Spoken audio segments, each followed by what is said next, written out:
Olá pessoal, meu nome é Douglas Calazans, eu sou fisioterapeuta e este é o curso livre de atualização sobre as lombalgias.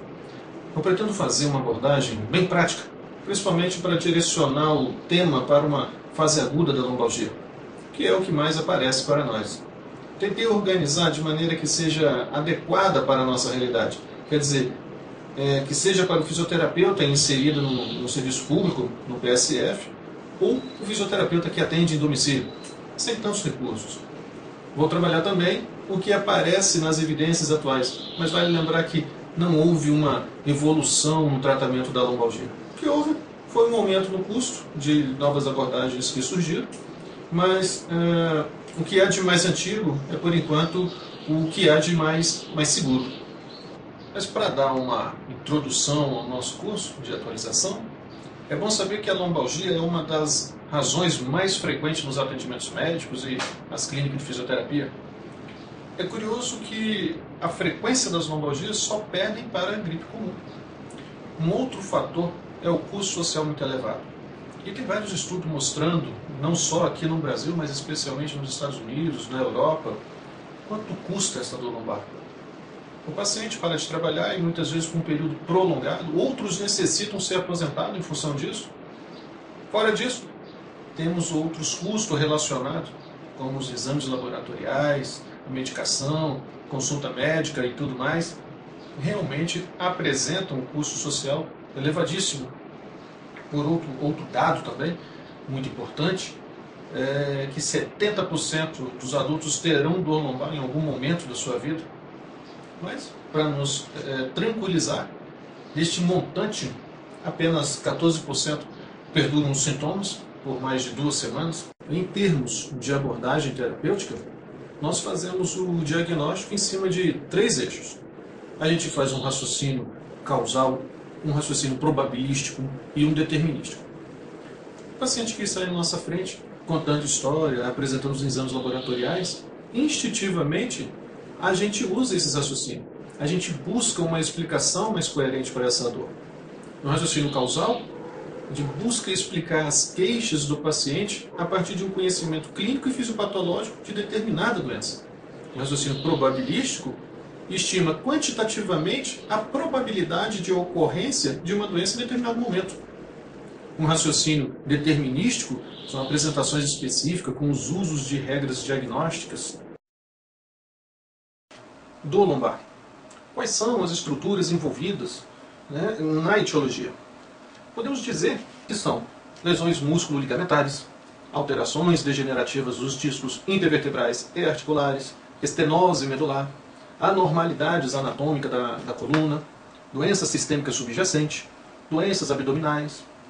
Tudo isso pode dar dor lombar, mas a gente tem que lembrar que em mais de 85% dos pacientes com dor lombar, não se pode atribuir um diagnóstico definitivo.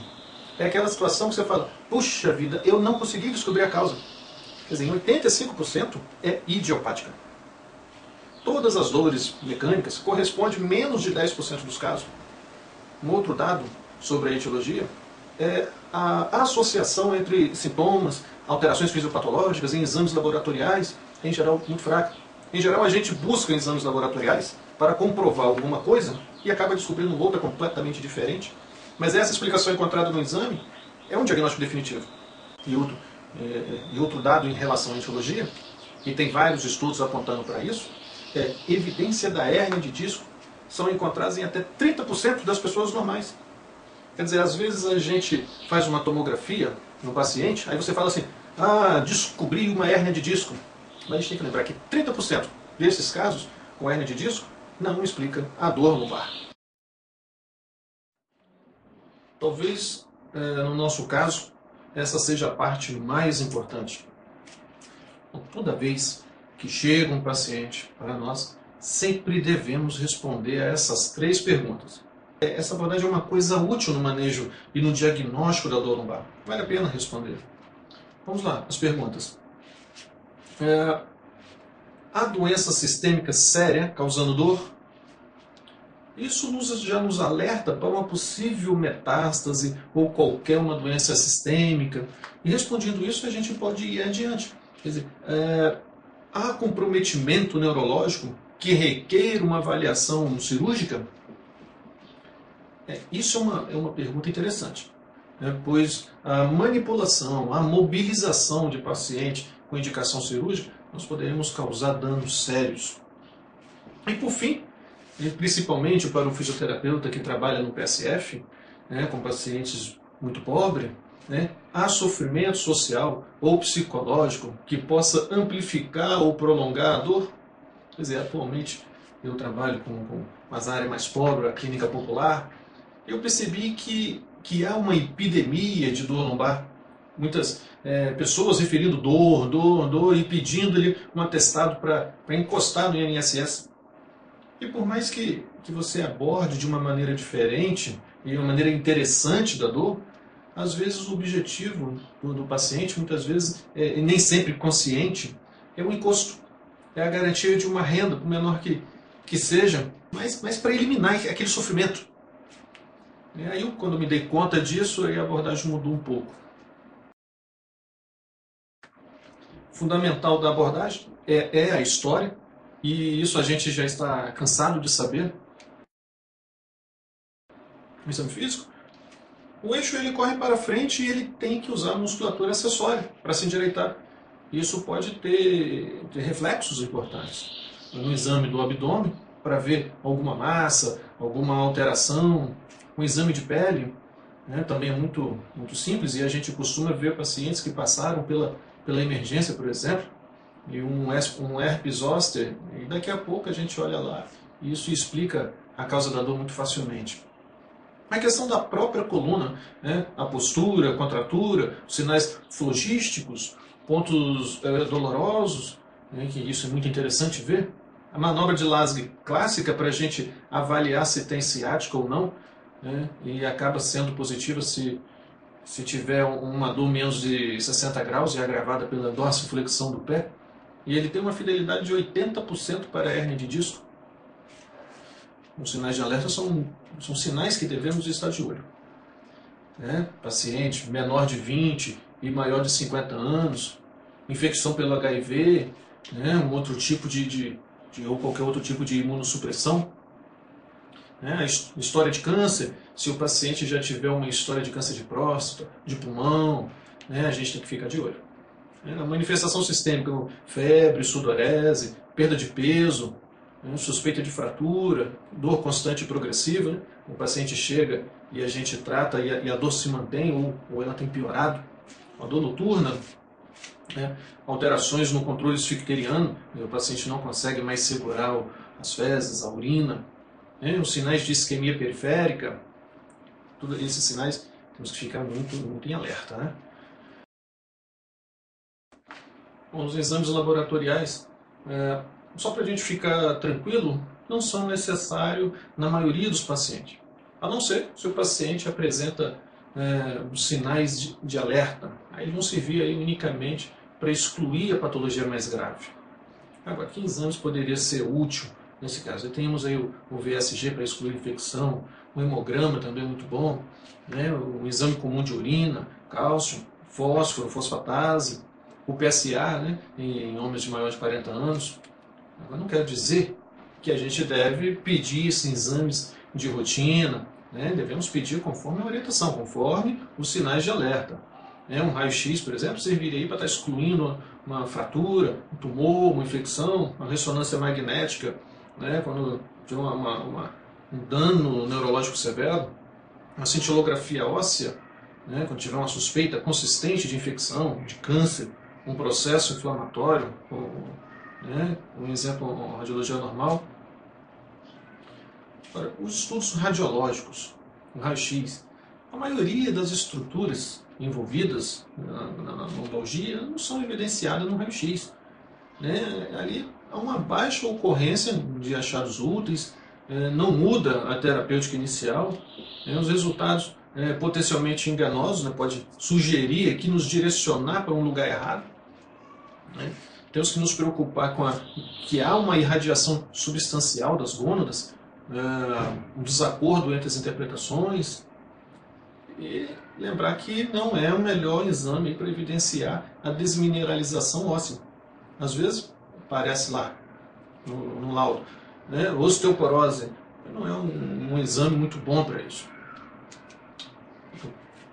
O prognóstico, em geral, o prognóstico é bom. Né? 90% dos pacientes melhoram em até 4 semanas. Muitas vezes antes disso. O prognóstico é pior se houver uma lesão neurológica associada ou fatores psicossociais envolvidos. Né? As recidivas são frequentes no caso da lombalgia. O tratamento medicamentoso, temos o grupo anti-inflamatórios, né, os AINES, possui uma eficácia equivalente, né, todos os anti-inflamatórios AINES possuem a mesma eficácia na melhora da dor, da alívio. Aí nós temos, por exemplo, o Voltaren, o Cataflan, todos funcionam muito bem.